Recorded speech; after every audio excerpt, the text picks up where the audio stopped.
Good evening. Goodbye Forever, Volume 2 by Ngak'chang RInpoche. Chapter 17. The Bathyscape.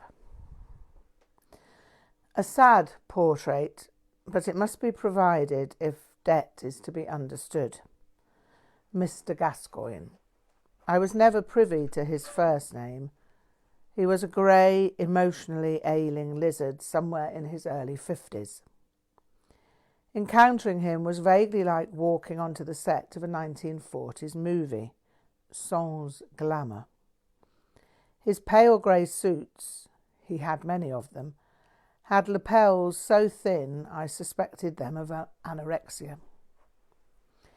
He wore an anemic dove-grey shirt, the collar of which had died of malnutrition in 1951. A narrow dark grey tie barely covered his shirt buttons. The mother-of-pearl buttons on his shirt, however, were superb when one caught sight of them. My mother had a vast array of mother-of-pearl buttons. She'd inherited them from her grandmother, and I stitched them onto every shirt I had. Mr. Gascoigne wore a pair of those spivvy shoes worn by businessmen on the lounge lizard circuit. Mr. Gascoigne, however, only wore them as house shoes. He was a pallid man of slightly less than average height. His languid, expressionless eyes revealed nothing of what lay behind them. His mind was indecipherable, as his range of facial expressions could only be detected with the aid of an electron microscope. I met him only once toward the end of the degree course. An interview was deemed obligatory. I attended, punctually. Subsequent to the interview, he gave his report to debt. I was better than imagined, but outré in appearance, abject in social background, quirky in speech, and gauche in manner. I was a working-class hippie with amateur cultivated airs. No wonder Det had been so keen to have me espouse all the correct views regarding the arts, but she'd never made it plain that it would be necessary in terms of impressing her father. It was transparent, however, that I'd failed, as soon as my first sentence made its unwelcome debut in his hearing. "So, you are Victor Simmerson," he opened, but whether it was a statement or a question I could not ascertain. "It would appear so," I replied with a smile, but could tell immediately from his frozen expression that I was not expected to treat him on equal terms as an adult. I remembered the words of Düd'jom Rinpoche. With each life circumstance, whatever is enacted, stare directly into the enactment with all the senses. Having met Mr. Gascoigne, however, I understood a great deal about Det and her view of life and the arts. She'd absorbed her father's philosophy on the subject entirely, probably as a way of getting any semblance of love from the man. I could imagine Det coming home in the school holidays desperate for affection from her father and learning by heart the cultural creed according to Sepulcrave Gascoigne. His name wasn't actually Sepulcrave. I always thought of him by that name, however, because the ladies called him the Earl of Groan. They'd met him on several occasions and had not relished the experience. He'd not been hostile to them, merely sterile and aloof. He reminded Penelope, the gentlest of the three ladies, of Lady Catherine de Bourgh. I can just hear him saying, and if I'd ever learned, I too should have been a true proficient. It would have been just like him. Mr. Gascoigne had been bereaved when Det was 12 years old, and he had never recovered. As a result, Det was packed off to board at Badminton, a prestigious public girls' school in the north of Bristol. It was there that she made friends with Penelope, Rebecca and Merrill. Det only saw her father on school holidays, although from as close as Bath she could have been a day student. Mr. Gascoigne, however, felt he was not well equipped for parental duties beyond what was absolutely necessary. I found that incomprehensible. What duties? A 12-year-old girl hardly required much in the way of physical care, and she would have made any normal father a wonderful companion. Det showed me a photograph of her mother. "You take after her far more than your father," I observed. "She was a beautiful woman." "Naturally, but I think I probably take after my father more in temperament." I made no response to that, as saying "that is unfortunate" would have been churlish. Her father's temperament was something she needed to avulse, as if it were a tumour, but it was not my place to say that. Det had a high opinion of her father, as a father. "I have to say, Det, that I could never quite see why you had to board at Badminton. I know you said that your father couldn't cope, but you were 12 years old, and I think he did himself a disservice." "And how would that be?" Det replied, in a flat tone that betokened it wasn't my business to comment. "Well, I know it's not my business to comment, but wouldn't it have helped him with his bereavement?" "Not really. I would have reminded him of her." "Yes. Well, I would have thought that would have been good, because he could have seen how he had not entirely lost his wife, because you'd be there to show him something positive and be a companion."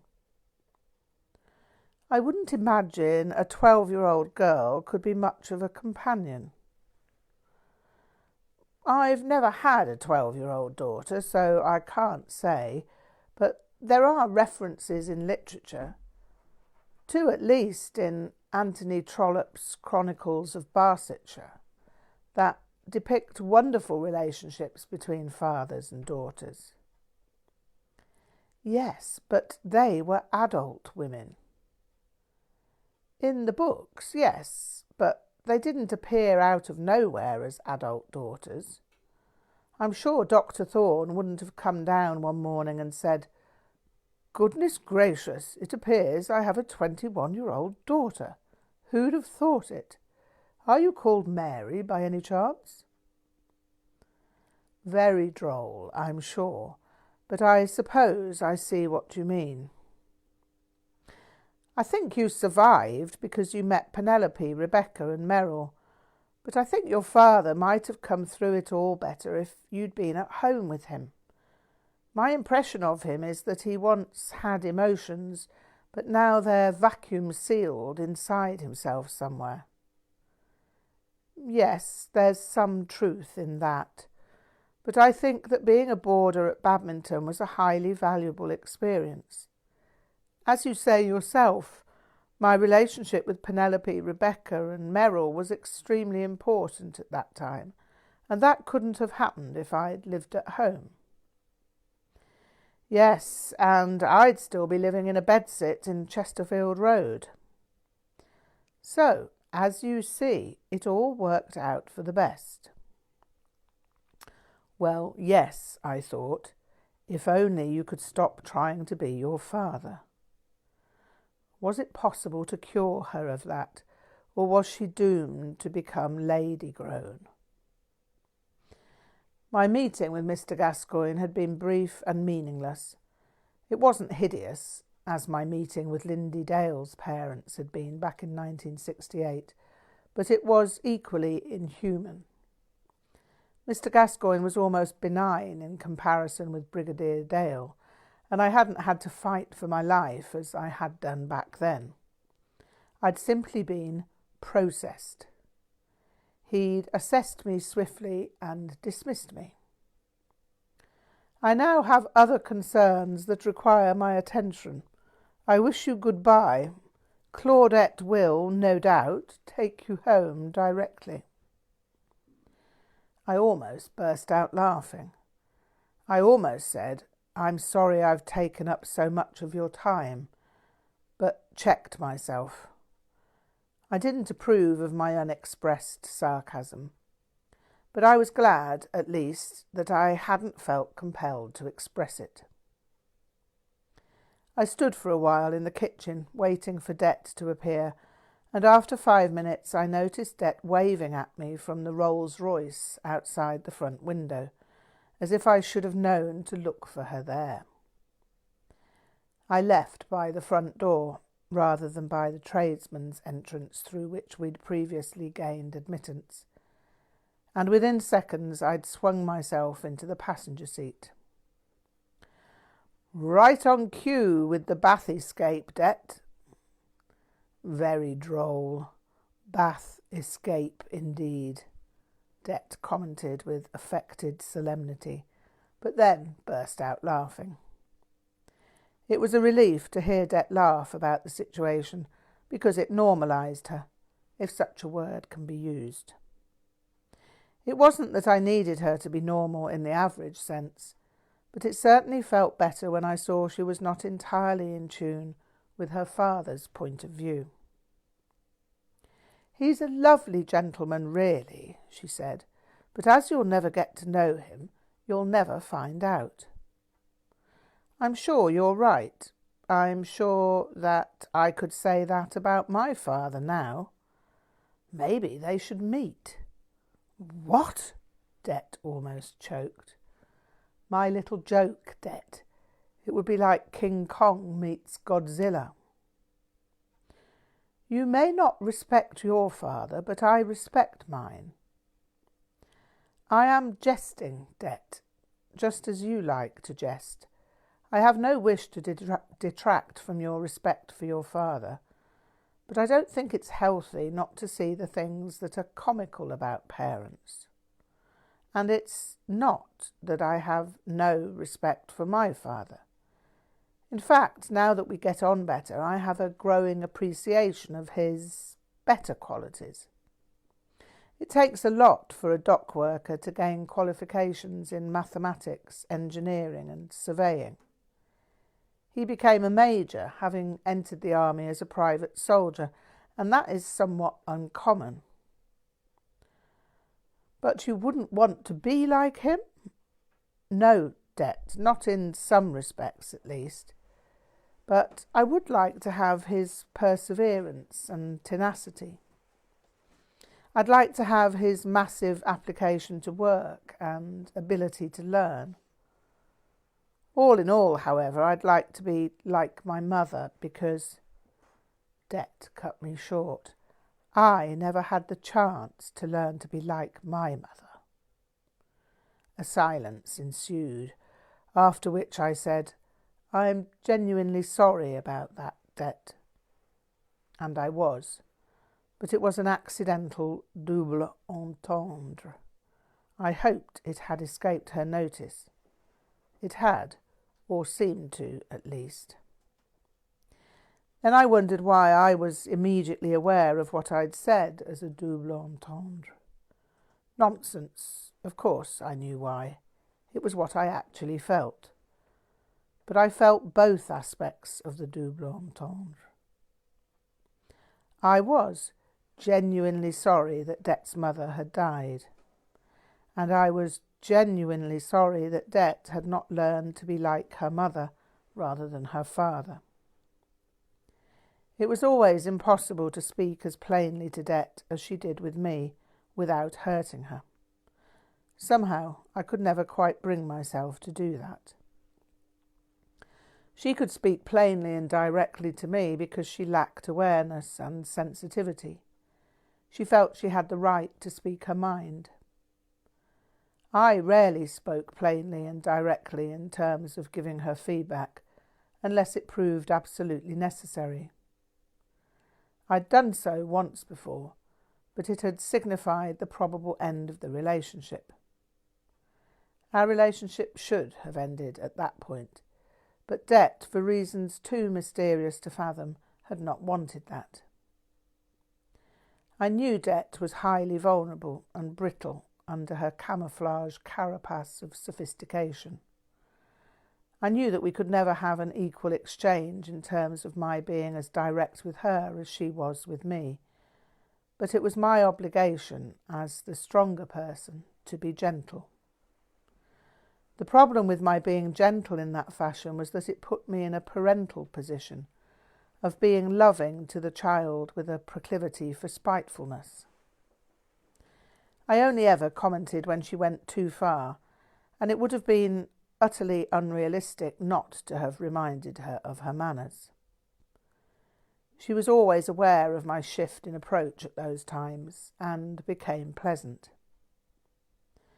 The problem there was that I never enjoyed relating to someone who was in need of periodic reprimands for haughty or acerbic speech. So why did I not take my leave of Det? I often asked myself that question, and the answer was always the same.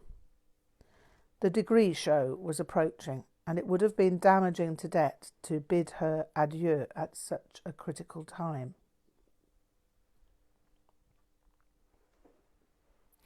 Staying with Det until the end of the art school year was not such an imposition. She had many fine qualities and often amused me with her witty observations. We still laughed together and still enjoyed seeing plays together at one of the 3 theatres in Bristol. But the end was approaching. Sometimes I felt she had some sense of that and was making the most of my companionship while it was still on offer.